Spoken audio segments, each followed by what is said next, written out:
In early 1995, Slowdive released an album so misunderstood that it effectively ended their career. But today, Pygmalion is hailed by some as a masterpiece. How did something so ahead of its time fail so spectacularly? Hi, I'm Andy Fenstermaker, host of Poetic Wax, a weekly music history series and podcast where I dig into the record collection I've been building since the 1990s and explore the sometimes little known and little told history of a band, album, or song from within. In the mid-1990s, Britpop reigned supreme. Shoegaze was a dirty word, and Slowdive's Pygmalion fell into oblivion. In this video, we're diving deep into the story behind Pygmalion, a record that marked the end of Slowdive's initial run, but remains a fascinating chapter in music history. Let's take a closer look at how one of the most experimental albums of shoegaze became one of its greatest enigmas. This is the story of Slowdive's largely overlooked third album. Slowdive formed in Reading, England in 1989, during a time when a wave of young bands was experimenting with lush, atmospheric soundscapes that would later define the shoegaze movement.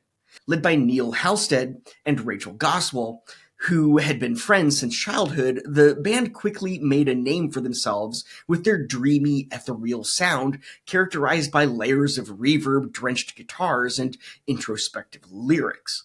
Their debut album, Just for a Day, was released in 1991 on the iconic Creation Records label.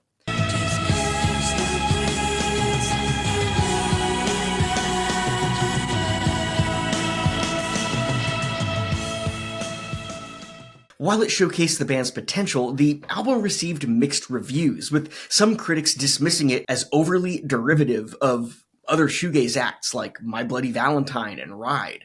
Despite this, Just for a Day helped establish Slowdive as a key player in the shoegaze scene. As the early 90s continued, Slowdive, along with other shoegaze bands, became a target for intense criticism from the UK music press. Outlets like NME and Melody Maker further turned against shoegaze as grunge and Britpop surged in popularity. Bands like Nirvana and Oasis were seen as embodying the raw energy, cultural relevance, and a connection with the working class audiences. In contrast, shoegaze bands with their introspective lyrics and dense atmospheric soundscapes were labeled as self-indulgent and out of touch. For Slowdive, this backlash was particularly brutal. The press often described the band as pretentious and mocked their lack of stage presence, playing into the shoegazing stereotype of musicians who spent more time looking at their pedal boards than engaging with the audiences. One infamous review from NME referred to Slowdive's music as, quote, a soulless vacuum, dismissing it as the antithesis of the raw, anthemic sound dominating the charts. After scrapping the vast majority of their second album, much of which you can find here on this hard-to-find bootleg, Hide Your Eyes, Slowdive released their follow-up, Souvlaki, in 1993. Now widely regarded as one of the finest shoegaze records ever made, Souvlaki represented a significant artistic leap for the band, incorporating stronger songwriting and influences from ambient music, thanks in part to the involvement of Brian Eno. However, at the time of its release, Souvlaki was met with lukewarm reception, as the UK press had begun turning against shoegaze in favor of grunge and the burgeoning Britpop movement. This narrative wasn't limited to critical opinion. It began to seep into public perception as well. Shoegaze was framed as insular and uninspired, a genre for the overprivileged middle class with nothing meaningful to say.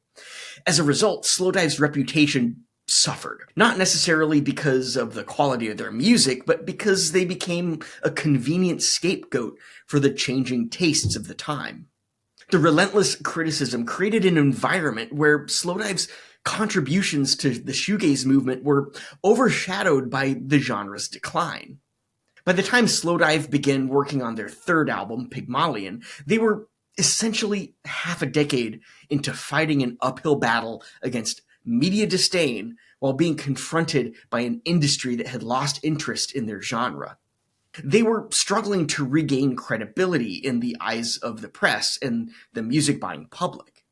The hostile environment set the stage for the album's challenging release and reception. When Pygmalion was released in 1995, it was clear that Slowdive had taken a bold and unexpected artistic leap. The album marked a stark departure from the lush guitar-driven textures of their earlier work, embracing a minimalist approach that leaned heavily into ambient soundscapes and experimental structures. Tracks like Ruddy and Blue Skied and Clear exemplified this shift, with sparse instrumentation, hypnotic repetition, and a focus on atmosphere over melody. The dreamy, reverb-laden guitars that defined their shoegaze sound were largely replaced by delicate electronic textures and spacey acoustic arrangements.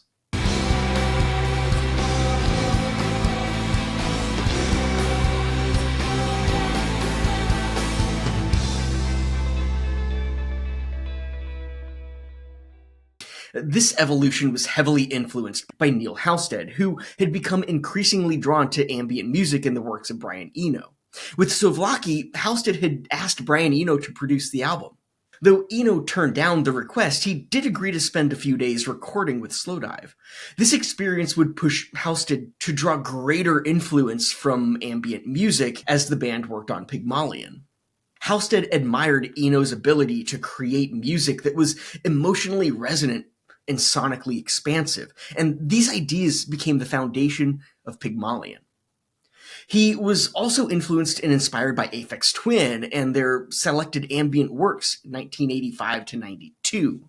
Halstead's fascination with electronic and dance music would lead him to experiment more with digital technologies, exploring tape loops and digital reverb.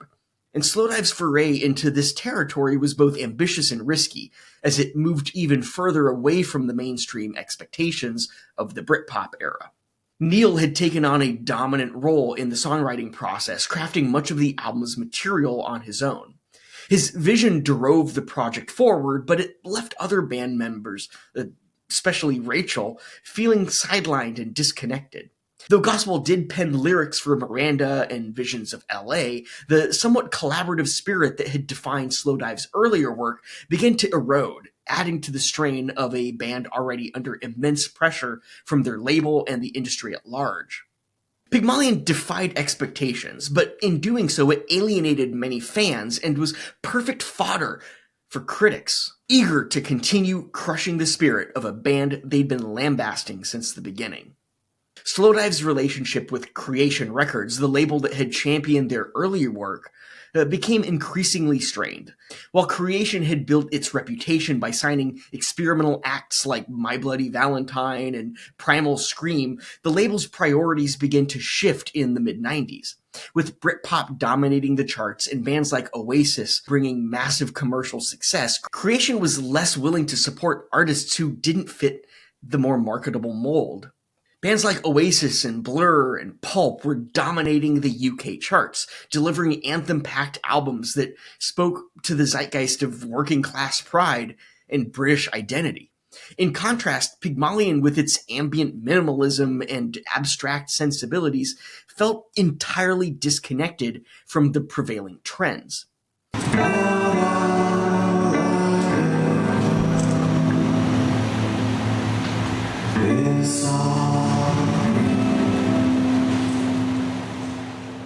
Adding flames to the fire, the modest success of Souvlaki in 1993 had failed to meet Creation's expectations, and the label began to pressure Slowdive to create music that was more commercially viable. This put the band in an untenable position, struggling to reconcile their desire for artistic experimentation with the label's demands for broader appeal. As Pygmalion took shape, its minimalist and abstract sound was the polar opposite of the catchy anthemic style that Creation was now favoring. So, by the time Pygmalion was ready for its release, it was clear that the label had lost faith. It offered little promotional support for the album, making it difficult for the band to reach new listeners, or even their existing fan base. There was no major marketing campaign, and the album seemed to be quietly pushed out, with minimal effort to drive interest. Creation's indifference, combined with the declining popularity of shoegaze and the band's fraught creative process, left Pygmalion with little chance of succeeding. Just 1 week after its release, Creation dropped Slowdive from its roster. This lack of support from their own label was a devastating blow. Creation's disinterest in promoting Pygmalion can be seen as a missed opportunity to showcase a bold and forward-thinking album, one that could have maybe resonated with audiences had it been given a proper platform. Instead, they dropped it and it was largely ignored, leaving Slowdive to bear the brunt of its failure. It was in the heyday of Britpop that Pygmalion's fate was sealed. Its sparse approach felt like it came from another world, and a decisive lack of accessible hooks or anthemic moments, combined with its unhurried pace, it made it almost impossible to market alongside Britpop's bombast, trip-hop's cinematic drama, and the absolute domination of grunge from across the pond in the United States. Ultimately, its release during this period reinforced its sense of disconnection. It wasn't just that the album didn't align with mainstream trends, it seemed to exist in opposition to them. A quiet and contemplative work released into a world demanding spectacle.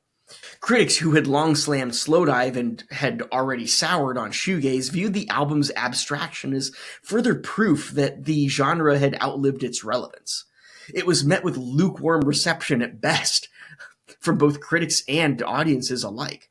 The critics lamented the lack of traditional hooks and melodies, describing the album as meandering and difficult to engage with. For fans of the band, this dramatic departure was jarring. Pygmalion offered none of the rich, enveloping textures of Just for a Day or the intricate songwriting of Souvlaki. Instead, it felt sparse and detached, alienating listeners who had come to expect the band's trademark wall of sound. I definitely get it. The first time I listened to it, the shock was definitely jolting. And I put it back on the shelf for a year. Words like cold and aimless were frequently used to describe the album. It would only resonate in deep niche music circles, where Pygmalion found a small but appreciative audience that recognized its ambition. These listeners drew comparisons to the burgeoning post-rock movement, citing its minimalist experimental nature as a precursor to bands like Sigur Rós. Unfortunately, this appreciation was largely drowned out by the broader critical disdain and the general public's indifference. If the critical reception was lukewarm, the commercial performance was downright dismal. Pygmalion didn't make a dent in the charts, and sales figures were poor. Creation's decision to drop the band left Slowdive to fend for itself in an oversaturated market. This failure was devastating. Slowdive's survival depended on a strong response to Pygmalion. By the time it was released, Slowdive was already facing significant internal struggles. The lack of enthusiasm from Creation Records had taken a toll on the band's morale. Feeling abandoned by their label and alienated from their audience, the members of Slowdive found it increasingly difficult to maintain a sense of direction or unity. Neil Halstead, who had shouldered much of the creative responsibility for Pygmalion, felt immense pressure from both external and internal sources, while other members like Rachel Goswell expressed frustration over being sidelined during the album's production. The added weight of critical scorn, dwindling fan interest, and their label's rejection left the band with little reason to continue. Faced with mounting pressures and a lack of viable paths forward, Slowdive disbanded later in 1995. The breakup marked the end of an era for the band, whose once promising career had been stifled by the shifting tides of the music industry and the creative gamble that didn't pay off. In the immediate years following its release, Pygmalion was largely forgotten. While some diehard fans continued to champion the album's experimental approach, their voices were drowned out by the broader narrative of Pygmalion as a cultural and critical and commercial failure. It wasn't until years later that the album would begin to receive some of the recognition it deserved, finding a new audience in an entirely different cultural context. While the album has developed somewhat of a cult status, it still pales in comparison to that of early shoegaze in general. Still, Pygmalion has since gained a reputation as a groundbreaking album in ambient and experimental music circles, and in the more minimal arena of post-rock. Would Pygmalion have succeeded in a different era? It's really hard to say. Maybe? Probably not. But in 1995, the UK was a strong case of wrong place, wrong time.